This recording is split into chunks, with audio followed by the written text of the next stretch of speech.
Welcome to the FemiNinja Project. I am your host, Cheryl Ilove, middle-aged ninja hiding in plain sight, dedicated to restoring human dignity one person at a time and helping you unleash your personal power. Discover that it's possible to look like a woman, act like a lady, move like a ninja, and think like a warrior. And remember, men are always welcome on the FemiNinja Project.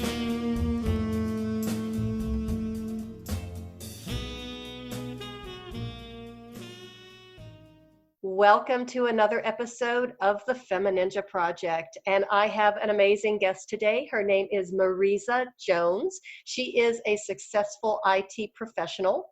She is the founder and owner of Everyday Being, and she is the author of The Lotus Tattoo, One Woman's Grit from Bully to Redemption. So Marisa, welcome to the show. Thanks for being here. Thank you, Cheryl. I'm really excited to be here today. You have the most compelling story. And, you know, we hear a lot about bullying and we hear about the victims of people who have been bullied. But your experience was from being a bully. So from a different perspective. And how does someone become a bully and how does someone break away from that mindset? Thanks, Cheryl. So interesting because I was a bully. I shouldn't say I am a bully. I was a bully, and I didn't realize I was a bully until about 10 years ago. So I spent my whole life being a bully, and it was about 10 years ago when I hit my what I call my mental rock bottom, and I was bullying my kids. And that's when I realized that I had been a bully my whole life. I grew up with a Sicilian immigrant parents. They immigrated to New York from Sicily when my oldest sister was less than a year old. And my father was an abusive alcoholic. And so ever since I was young, I grew up in a household of domestic violence. And what that taught me was how to survive. And my survival instincts were basically thrived on anger and just trying to be in control of my life that I had no control of. And so I was angry and I couldn't control the circumstances with my father and I couldn't beat him, right? And so I was powerless. And so in order to get my power back, I became a bully to others.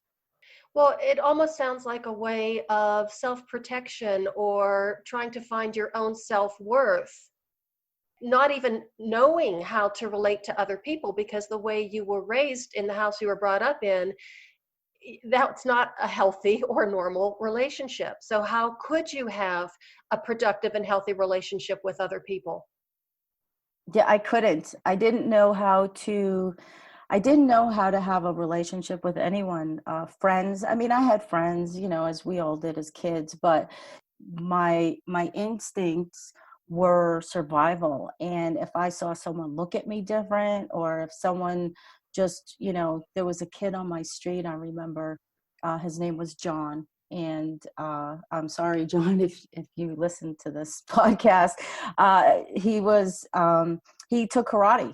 And, he never showed off. He was just a really nice kid. And to prove that I was better than him, I would just start beating him up. He would be walking his bike up the street and I would just start taunting him and calling him names and say, just because you take karate, you think you're better than everyone. And I'd kick his bike over and I would just start pummeling him. And how did he respond? He would go home and cry. I mean, he would fight back, but he would go home and cry, and his parents would come over to my parents' house and talk to them. But that was the way I interacted with other people. Mm-hmm. And in school, I was always in detention because of it and sent to the principal's office. And what it did was, back then, there weren't the programs they had today for bullies. Or, talking about bullies and so forth. And so what they did with me was I was labeled a troubled kid. And because I was labeled a troubled kid, every avenue I went to for help, I was told I was the problem. Oh, that breaks my heart. Yeah, that's times were different, and even today, when we talk about bullies, what I really struggle with, I'm working on a talk called "Protecting the Bully," and Hmm. someday I would like to give it publicly. And the talk is about looking at bullying from the side of the bully.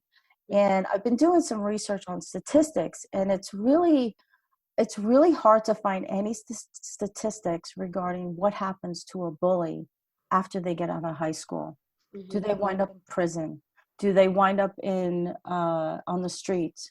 Are they doing drugs? There's so many different statistics for who's getting bullied and how they're getting bullied, and the programs to support bullying prevention. Hmm. And once in a while, I find a bullying program that really looks at the full picture of the bully and to see what their environment is in and have counseling with the parents and the family and looking at that. But it's so rare, and there's no statistics as to what's happening with the bullies. And it breaks my heart because these kids are being ostracized, they're being expelled, they get sent to juvenile homes. And Hmm. these are all the things that were happening to me as a child. And no matter how much I screamed, I wasn't being heard. And the issue was not me, but it had such an impact on my life because I thought I was a bad kid. I Hmm. really thought I was a bad kid. And I struggled with fighting in my head. You're the victim. Who are these people to tell you that you're the one who's bad? There's one side of me that was fighting, and then there was the other side of me in my head that was going, you are a bad kid. Yeah. You deserve this. You're a bad kid. You did something wrong. And so my whole life, it became a mental health issue because of the struggles that I was going through because of the abuse. Well, Marisa, was there even a part of you that maybe was crying for help? Absolutely. Oh, absolutely. I can't picture you as a bully because, the woman I know is just, you're so full of light and love and joy. You're just an amazing person to be around, and your smile just lights up a room. And to know that you went through that, it's just so heartbreaking. And that's why I really wanted you. Well, so many reasons I wanted you on the show, but to tell your story from the perspective of the bully, and to be able to find that level of compassion and connection of why is this happening and how can we help these kids before they get to the point where they're labeled a troublemaker, detention center, jail, prison, and a horrible life once they become an adult. It's interesting because like I said, I didn't realize I was a bully until I was older. But I have had incidents in school where, and I write about this in my book, where I didn't change for gym class, right? I showed up in my street clothes and I would sit there in gym class, and my teachers would tell me to go get dressed. And I would sit there and I refused. And my teachers would, tell me to go to detention. And my only defense, even as a child, was the only weapon I had was cursing, because that's what my father did.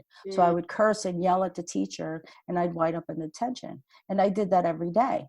And the reason, right, the reason why I wouldn't change was because I had welt marks and black and blues all over my body. Oh. And I was ashamed. But no one ever asked why. No one ever talked to me as to why. And then as I got older in my 20s, I became a bully where I was involved in a road rage incident where I got really beat up because I attacked these kids who were honking at me because they thought I cut them off. Oh. And it was a constant, my reaction was a constant fight. I was always on defense. I was always fighting. And I never understood it. I never saw myself as a bully. I was strong. I was empowered. I was a survivor, right? I was defending myself. And it wasn't until I was recently divorced. And when you have been exposed to domestic violence, you go through a lot of mental health issues. I suffered from depression. I suffered from suicidal thoughts. a lot of drugs and alcohol on and off throughout most of my life. Mm-hmm. And I was in my 40s and I was recently divorced and I was drinking a lot and I was screaming and yelling at my kids, and I didn't hit them, but I was instilling the same fear in them that my father had in me. And I was bullying them that way. And it was awful. And it actually was, surprisingly, my ex-husband who he and I had an altercation after we were divorced, and I got arrested because I attacked him when he came to my house. Oh, And I was angry at him. You know, our marriage was falling apart. We had just gotten divorced. He got into drugs. He got addicted to prescription drugs. He found himself a girlfriend. You know, I had every reason to be angry, right? But I right. have physically attacked him more than once. And he said to me, he was making amends. He went to rehab and he was making amends. And um, he said to me, I can't remember the exact words, but he said to me, when you get, when you get on, when you get angry, you get on defense and you turn into that 5-year-old girl who was angry at her father. Oh, wow. And he was right. And he was absolutely right. And it wasn't until then that I realized that I had been a bully my entire life. How did that feel when you came to that realization? I mean, that must have been just like having the rug pulled out from underneath you again. Yeah, I was torn because I thought I was surviving, but I really wasn't. I was dying inside. Oh, And I had a lot of mental health issues. Like I said, I was drinking a lot and I had severe PTSD mm-hmm. from my childhood, and it caught Sure. up to me. I Yeah. was in my 40s, sleeping under the covers in a fetal position, in fear of nothing, of my own mind. I was in fear of my own mind, and that's when I realized I needed to make a change. Did you get help? I was afraid to. I was ashamed to get help. I was afraid to reach out because I had hidden my past for so many years that I was afraid I would be judged. I was afraid I was going to be told I was crazy. I was afraid they were going to take my kids away. I mean, there were so many reasons why I didn't reach out. But I was thinking suicide, I was depressed, and I was scared. I was in fear of my own life. Thank And you so so much for bringing that up, because I think that's really important for my listeners to hear, that you needed help, you wanted help, but the shame and the fear of even asking somebody for help or going to a professional, that's a very real fear. it absolutely is. And so many people kind of struggle to move forward in life because of past trauma or abuse, and they think they're holding it together, and they think that, you know, speaking out is weak, and they feel that speaking out is going to hurt them. And it's really not, because when you speak out, that's really the first step to getting help. Hmm. And I was afraid to. So I did my own self-help journey, and it took me years Hmm. to uncover all of the kind of ickiness from my past, and I Hmm. was able to get through it. But that's the whole reason why I put together Everyday Being, Hmm. because I wanted to provide a platform for those who are suffering, who are afraid to get help, where they could, privately on their phone or at home, research ways to help them through healing. And Hmm. and to get more comfortable, by me telling my stories, by me talking about things that help me. I'm hoping to reach out to those readers that are afraid to get help, to know that they're not alone, and there are people out there who will listen, and that there shouldn't be a stigma behind it, and that speaking out is the best way to help you and to get started on your healing journey, because you can get past it.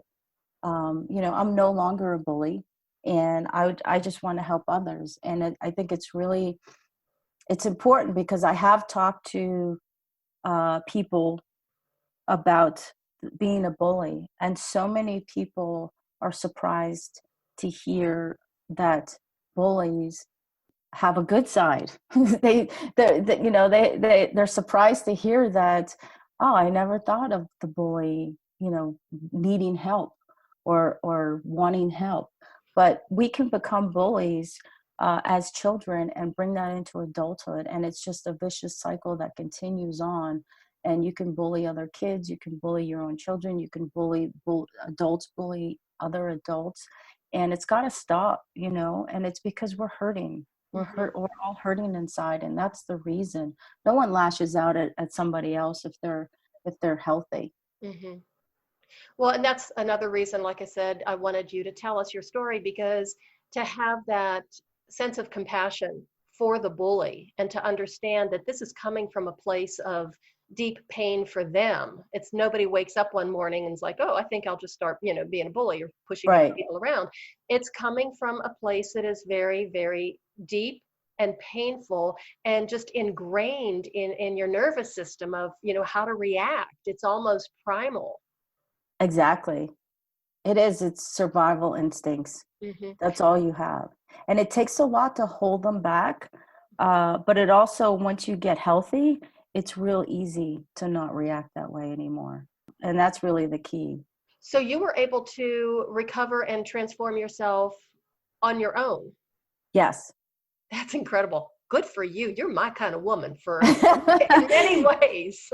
Yeah, it was challenging, and I was alone. And, I write about it in my book. It wasn't like I did, 5 years of this and one day I woke up and I was fine. It was a lot of ups and downs. Right.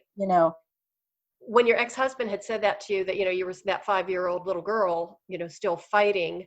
And when you realized, oh my gosh, I'm a bully, I'm bullying my children, I need help, I need to do something about this.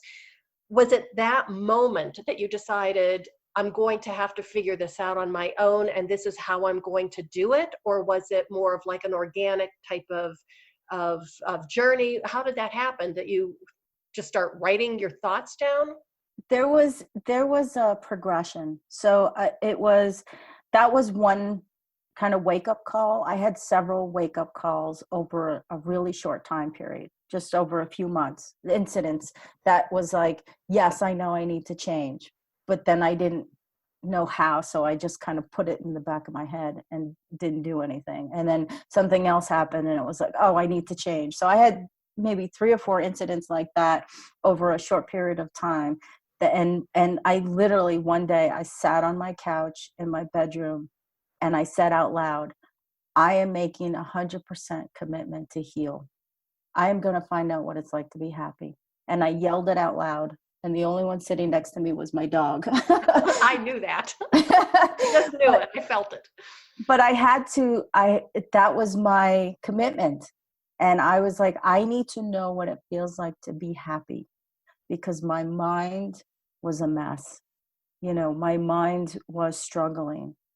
And I had spent my whole life that every time something negative happened to me, whether it was infertility or divorce or drugs and alcohol abuse or the child abuse, and anytime something negative happened in my life, I spiraled, and all those old behaviors came back, and all those the mental thoughts in my head came back. And so I needed to change because I didn't want to be in that cycle anymore. And so I just started, Googling. That's all I knew because I was afraid to reach out. So I was Googling for help, transformation, healing, happiness. And that's how my journey started. Wow. That's pretty impressive. Thank you. And very inspirational, very inspiring for anybody who's listening. It is, it's really, really difficult. And to do it on your own, it's hard, but I think you also have an incredible sense of empowerment. I think that it's even more deeply ingrained. I talk about the nervous system a lot. All of these patterns and everything that were established in childhood are so difficult to interrupt and have new patterns coming out. But because you did it yourself through all of the work that you did, makes it even more deeply ingrained in your nervous system. It's very difficult to change those behaviors. And for the most part, I always registered my mental health on a scale of 1 to 10. Mm-hmm. And before my transformation, it was on the low end. It was a 1 or below most days. And on a really good day, maybe it was a 5. since my transformation 10 years ago, most days are a 10. Mm-hmm. And what surprises me is that it could drop. This whole situation we're in right now with the pandemic. I've had some issues with some work related issues, working in a toxic work environment. Mm-hmm. My scale started to drop, Mm-hmm. and I didn't even realize it because I was in it. And it Mm-hmm. wasn't until a few months in that I registered, uh-oh, I'm sliding. I need to get back on track. And that's really what the point of my website is to, this stuff doesn't go away. Your default behaviors from your childhood, they're imprinted you. And that's what you're saying. It doesn't go away. So Right. but being able to recognize when you're starting to fall to those behaviors and knowing that you have the tools and resources around you, Mm-hmm. that okay, I need to call a counselor, Mm-hmm. or I need to start doing some more meditation, Mm-hmm. or I need to do some yoga because I'm not, feeling healthy right now physically. There's all these, or journaling, or, I have all these exercises on my website that you can walk through these situations to help you. It's about knowing, it's just having the awareness to know when you need the help. Mm-hmm. And that's the difference from where I was 10 years ago versus now, because Mm-hmm. now, when I start to drop, I pull out all my tools and resources and I go at it and go, it's not happening to me this time. Right. And that's really what's important. And that's the message is these behaviors don't leave you. You can get better. Mm-hmm. And most days I am at a 10, but when those days I start slipping, I know how to keep myself afloat. And that is empowerment. It's that self awareness and being able to recognize, oh, here I'm going again. And these are the things that I could do to bring myself back up. And even maybe, okay, I've got my yoga, I've got my meditation, I've got this. And then if you tried, it might be, that's not the thing for the day. Exactly. And the more tools that you have in your tool chest, the more resources you have and the healthier you become because you're not relying on one thing or another. Right. And the key thing is speaking out. And that doesn't mean, you have to tell the world, right? Right. It means if you're falling into a depression, right, talk to your spouse, Mm-hmm. talk to your kids, or let them know what you need. It doesn't mean you say, hey kids, I'm really depressed right now. Right? But you could talk to them and say, listen, I'm going through a difficult time. I need X, Y, and Z from you. Mm-hmm. Right.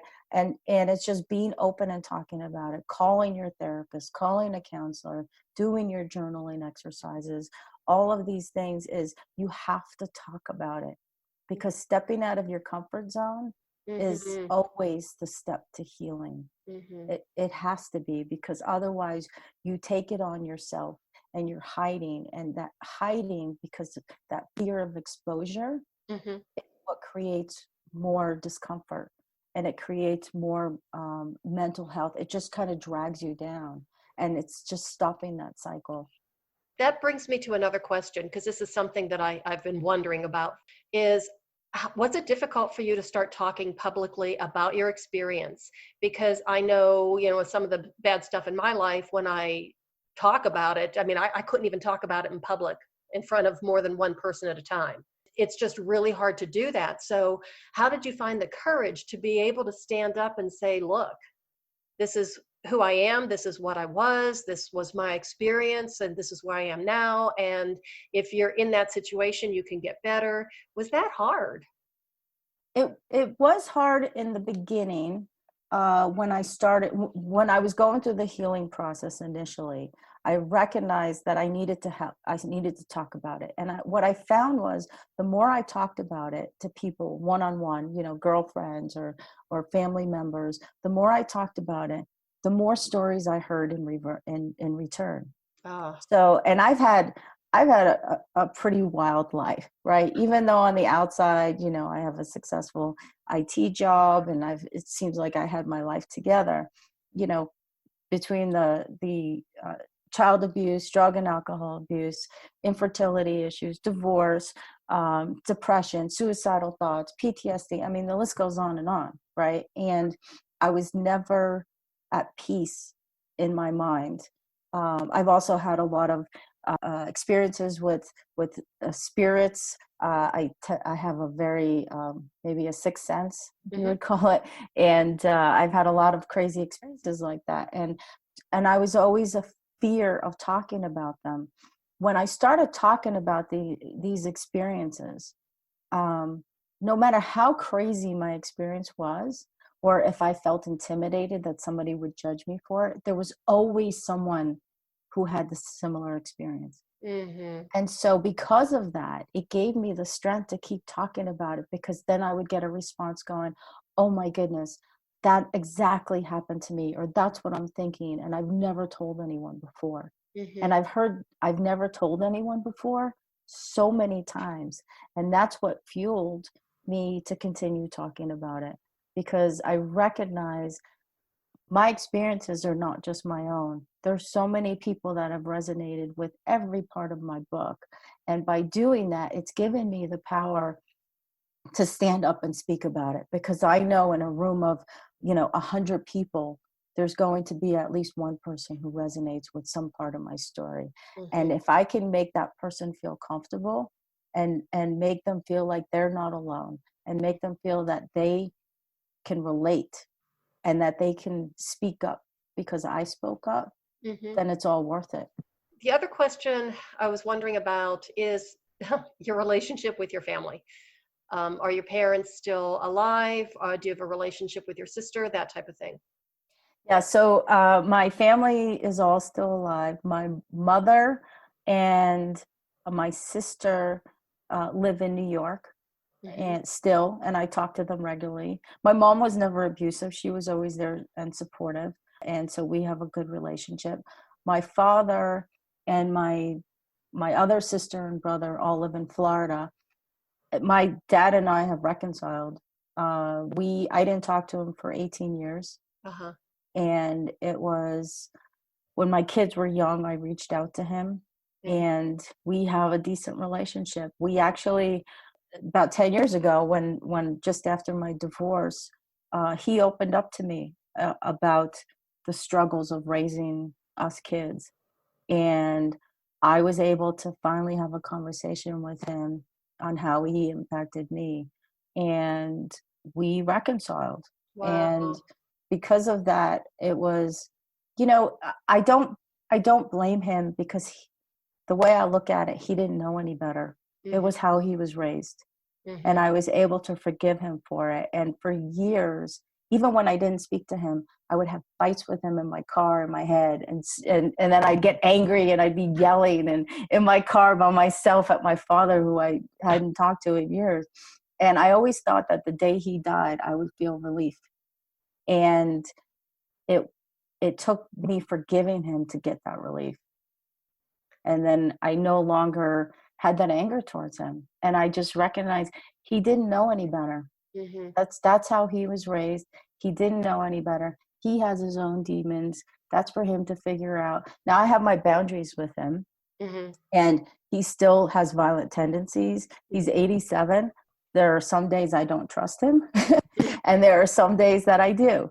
And I've seen him maybe 5 times in the last 10 years or so. Wow.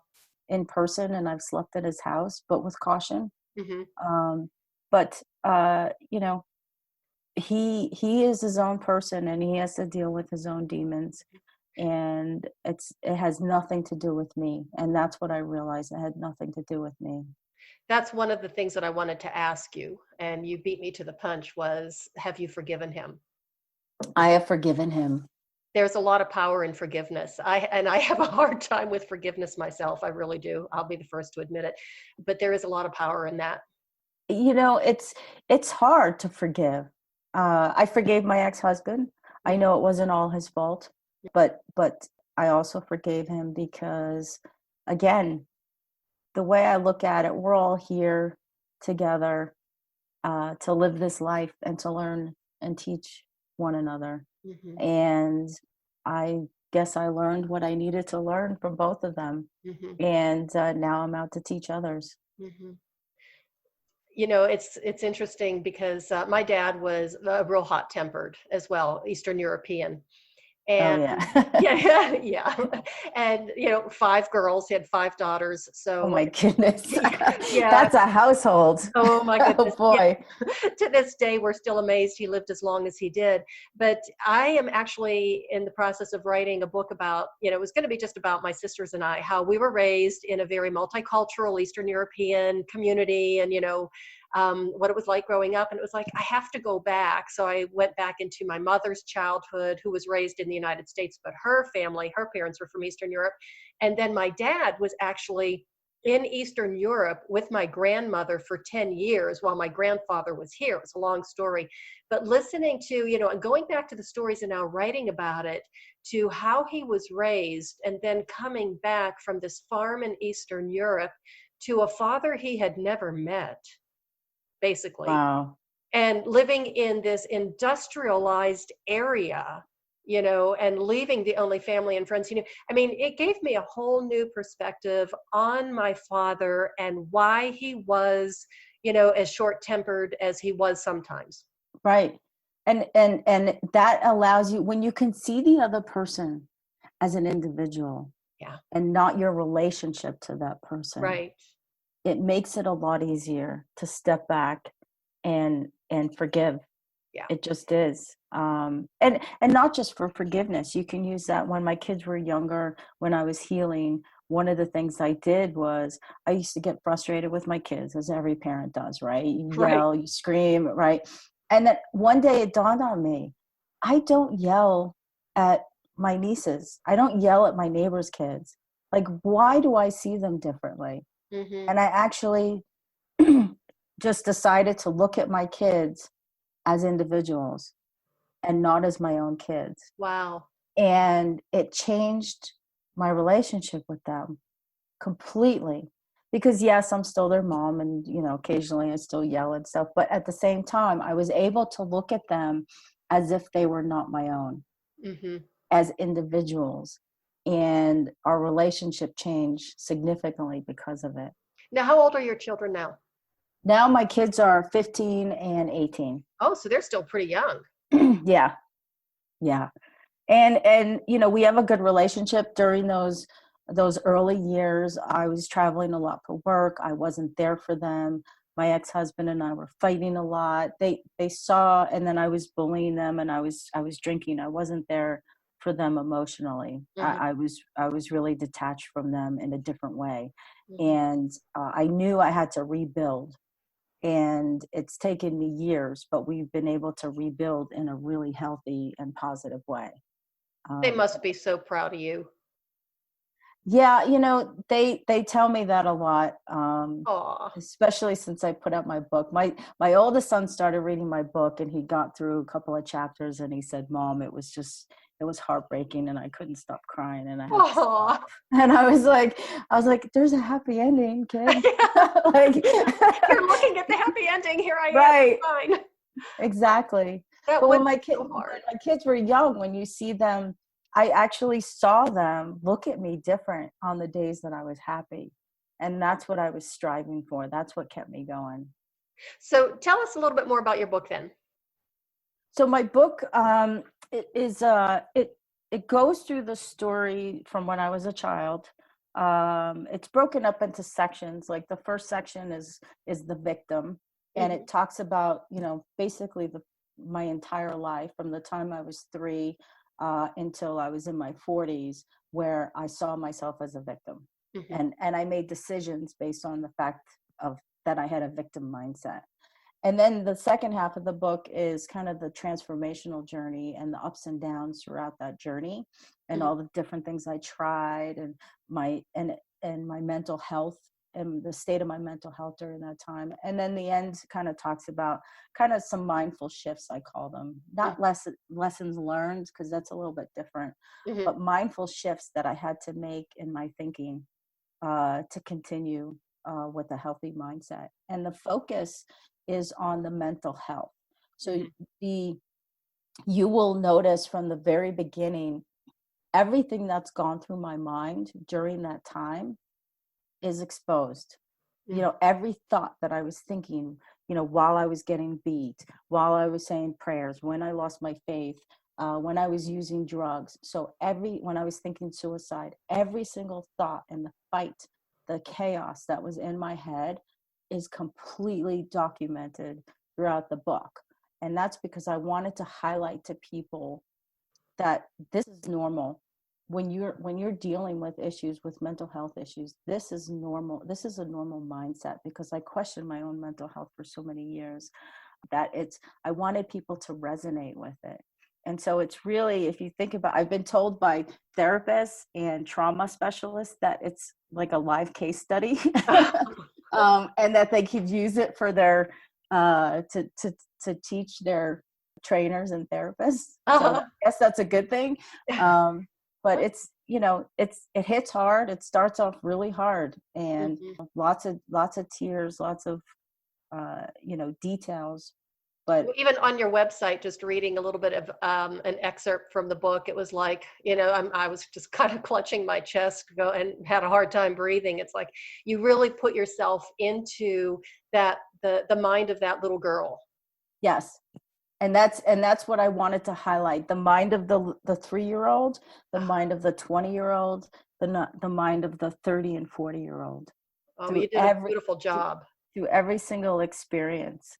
And it was my way to show people that it is healthy, even though the mindset is unhealthy.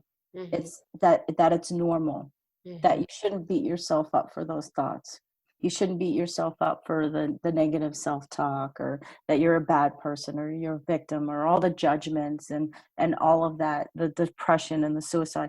Don't beat yourself up for it. It's normal. And the getting help is the first step to making those go away. Okay, and now where can people get your book? On Amazon. So there's a link in my website. So my website is called Everyday Being, and the reason it's Everyday Being is what I wanted to show people, what I'm trying to teach them is, someone where I was 10 years ago, who had no place to go. If they go to my website, it teaches them, the tools and the resources, and kind of just has information for them as to where, what you can do on a day-to-day basis. Because it's not just, I have to go to a yoga class for an hour a day. Most people don't have time. And what I found in the beginning was that if I went to a yoga class, I felt great while I was in the class, but the rest of the day, my mind was chaos. And so it's everyday being it's find your everyday being. What works for you to maintain that healthy mindset? And so if you go to myeverydaybeing.com, there's a link on the menu for my book, and that will take you to Amazon, where you can purchase the book.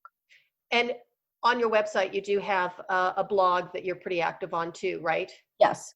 So the blog has different categories for mindful shifts, where it talks about things, everything from forgiveness to faith to, just different perspectives on how you can change your mindset to move forward. And some will work for those, and some won't.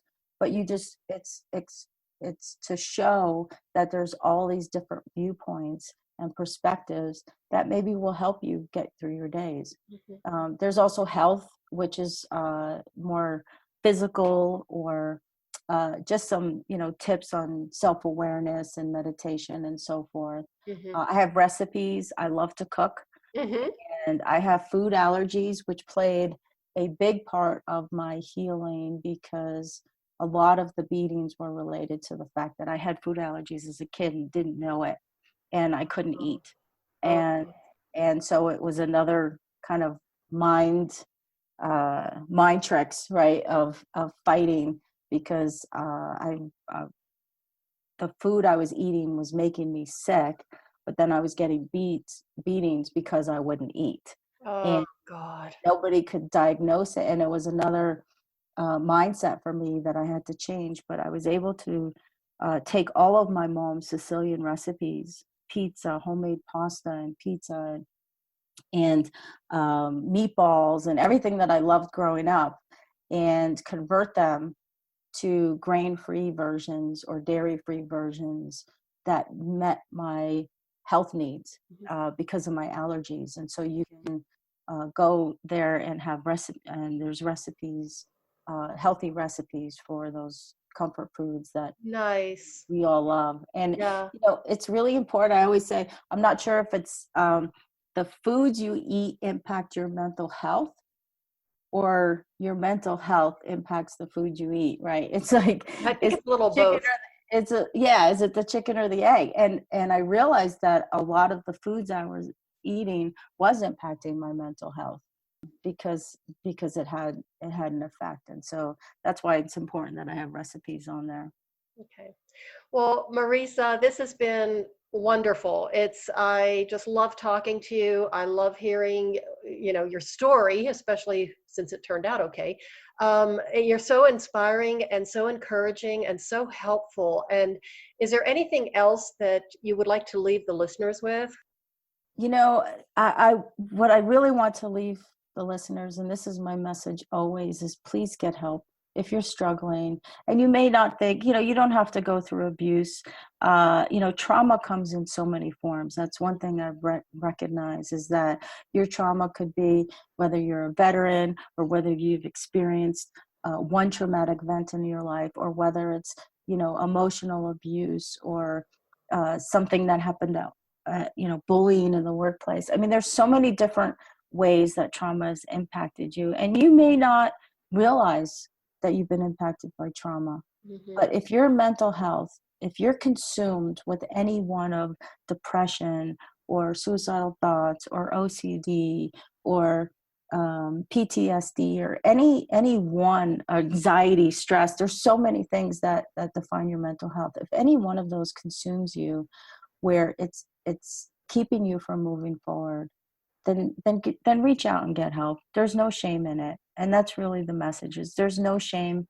Reach out, get help. There's a different way that you can live, in a healthier way.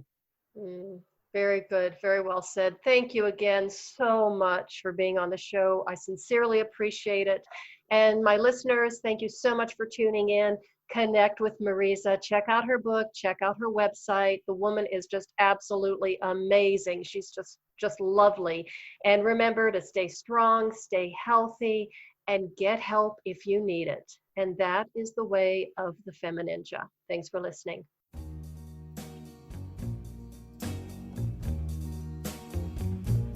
And that's a wrap on another episode of the FemiNinja Project. Thank you so much for listening. And remember, be safe, be strong, and until next time, bye now.